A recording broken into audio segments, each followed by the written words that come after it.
Tahukah kalian, harimau Sumatera, orangutan dari Kalimantan, atau badak bercula satu dari ujung kulon? Hewan-hewan tersebut merupakan jenis hewan Indonesia yang dilindungi karena langka. Apa ya yang menyebabkan hewan tersebut menjadi langka? Ayo kita cari tahu.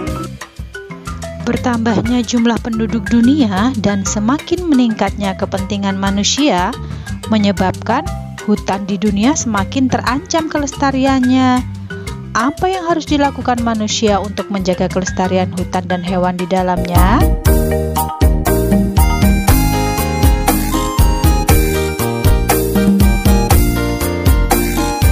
Assalamualaikum anak-anak. Masih bersama Ustazah Juli di sini. Di materi yang sudah Ustazah bagikan, kalian sudah mengenal tentang ide pokok dan kesimpulan. Sebelum menentukan kesimpulan, kalian harus mencari ide pokoknya terlebih dahulu, karena kesimpulan merupakan pernyataan yang mengulang inti dari ide pokok.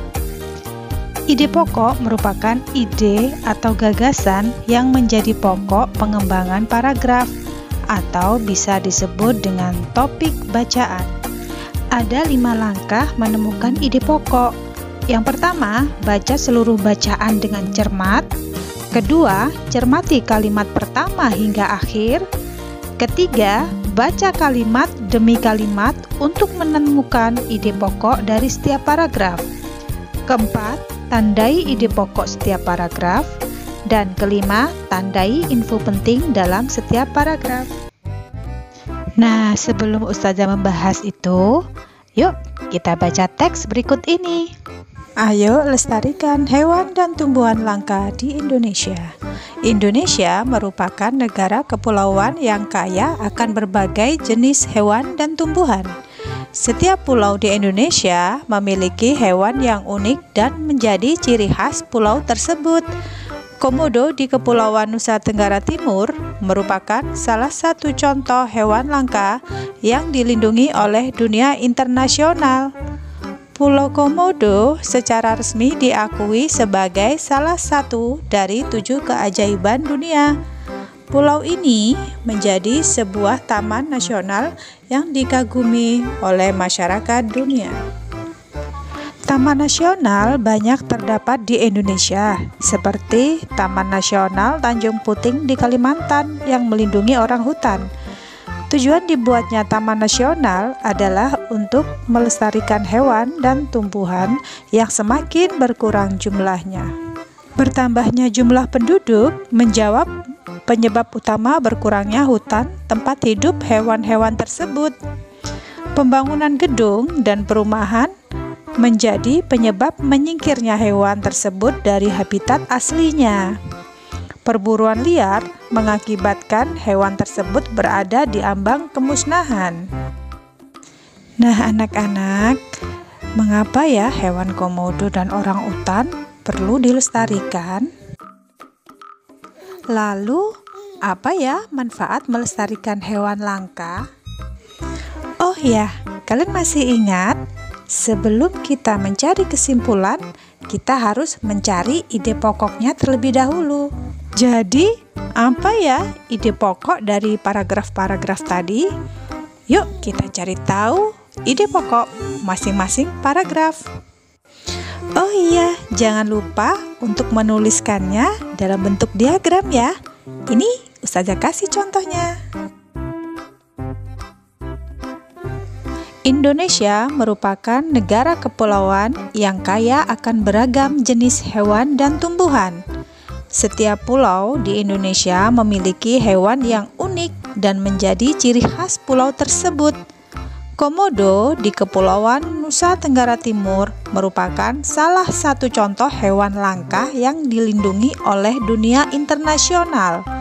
Pulau Komodo secara resmi diakui sebagai salah satu dari 7 keajaiban dunia. Pulau ini menjadi sebuah taman nasional yang dikagumi oleh masyarakat dunia. Ide pokoknya yaitu Indonesia kaya akan keragaman hewan dan tumbuhan. Karena kalimat penjelasnya menjelaskan ciri hewan atau tumbuhan langka di setiap daerah di Indonesia. Taman nasional banyak terdapat di Indonesia, seperti Taman Nasional Tanjung Puting di Kalimantan yang melindungi orangutan. Tujuan dibuatnya Taman Nasional adalah untuk melestarikan hewan dan tumbuhan yang semakin berkurang jumlahnya. Ide pokoknya yaitu Taman Nasional di Indonesia, karena kalimat penjelasnya mengenai contoh taman nasional dan tujuan dibuatnya Taman Nasional. Bertambahnya jumlah penduduk menjadi penyebab utama berkurangnya hutan tempat hidup hewan-hewan tersebut. Pembangunan gedung dan perumahan menjadi penyebab menyingkirnya hewan tersebut dari habitat aslinya. Perburuan liar mengakibatkan hewan tersebut berada di ambang kepunahan. Ide pokoknya yaitu penyebab kemusnahan hewan atau tumbuhan. Ustazah, pikiran ide pokok saya kok berbeda dengan Ustazah? Tidak apa-apa. Yang penting kalian belajar lagi dan dibaca lagi materi dari Ustazah ya. Dan sekarang kita coba untuk kita masukkan ke dalam diagram ya, seperti ini. Anak-anak, kita sudah menemukan ide pokok pada setiap paragraf yang ditulis pada diagram. Nah, anak-anak, kesimpulan merupakan pernyataan yang mengulang inti dari ide pokok. Nah, sekarang kita tentukan kesimpulannya ya. Jika melihat dari ide pokok yang didapatkan di setiap paragraf, maka kesimpulan dari teks tersebut adalah banyak penyebab hewan dan tumbuhan terancam kepunahan. Oleh karena itu, banyak taman nasional untuk melestarikan hewan dan tumbuhan. Karena Indonesia negara kepulauan yang kaya akan beragam jenis hewan dan tumbuhan. Nah, coba kalian perhatikan, apakah ada di setiap kalimat tersebut tidak menggunakan bahasa baku? Ternyata tidak ya, karena jika menggunakan bahasa yang tidak baku, itu berarti tidak sesuai dengan aturan bahasa Indonesia. Jadi anak-anak, dalam menulis kesimpulan harus menggunakan bahasa baku ya, agar sesuai dengan aturan bahasa Indonesia. Kalau tidak bagaimana? Wah, bagaimana ya? Menurut kalian, apa yang terjadi jika kita tidak menggunakan bahasa baku? Coba ungkapkan pendapat kalian ya. Lalu, jika kita sudah membuat kesimpulan, bagaimana cara kita menilai hasil penulisan kita? Aku sudah membuat kesimpulanku. Keren banget. Aku yakin ini bagus. Aku sudah menggunakan kosakata baku. Tapi bagus ndak ya? Anak-anak, pernah ndak sih kalian mengalami apa yang dialami oleh Sakti? Kalian sudah membuat kesimpulan sendiri, tapi kalian tidak yakin. Anak-anak, sebelum kita menilai kesimpulan yang sudah dibuat, yuk kita ingat-ingat lagi bagaimana ciri-ciri kesimpulan yang baik. Pertama, terdapat pesan yang ingin disampaikan penulis kepada pembaca. Yang kedua, intisari dari tulisan. 3, dimulai dari khusus ke umum. Keempat, menggunakan kosakata baku. Harus sesuai dengan aturan bahasa Indonesia ya. Kelima, suatu pernyataan yang dibuat berdasarkan ide pokok dan kata kunci dari kalimat penjelas dengan kalimat sendiri.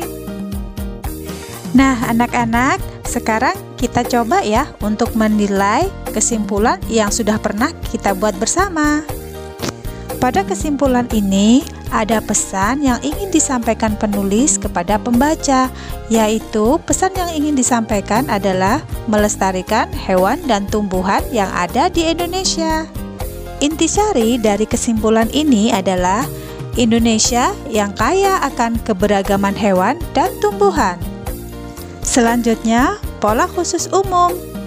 Pola pengembangan yang dapat menempatkan hal-hal yang bersifat khusus diikuti dengan uraian yang bersifat umum yang dapat berupa kesimpulan atau rangkuman dari hal-hal yang disampaikan sebelumnya.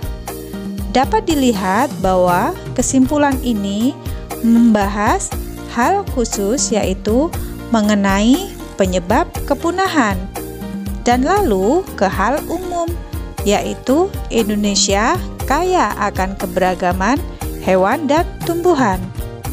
Pada kesimpulan tersebut tidak ada bahasa yang tidak baku.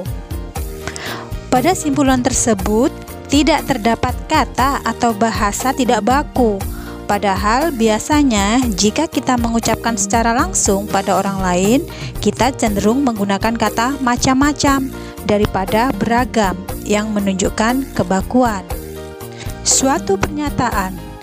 Kalimat simpulan tersebut sudah merupakan gabungan dari ide pokok dan kata kunci dan kalimat penjelasnya. Kita bisa tahu dari kalimat utamanya, yaitu Indonesia kaya akan keberagaman hewan dan tumbuhan.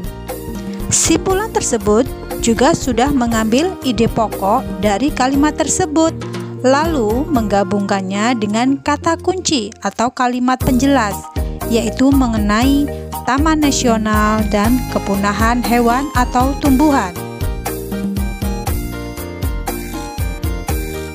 Nah, kita sudah belajar untuk menilai suatu kesimpulan. Yang perlu diingat adalah bagaimana ciri-ciri kesimpulan yang baik. Jika sudah memenuhi semua ciri-ciri tersebut, maka bisa dikatakan bahwa itu merupakan kesimpulan yang baik. Nah, anak-anak ustazah, tugas kalian sekarang coba kalian membuat kesimpulan pada teks "Ayo lestarikan hewan dan tumbuhan langka di Indonesia". Kemudian yang kedua, jelaskan kalimat-kalimat mana saja yang memenuhi masing-masing ciri dari kesimpulan yang baik.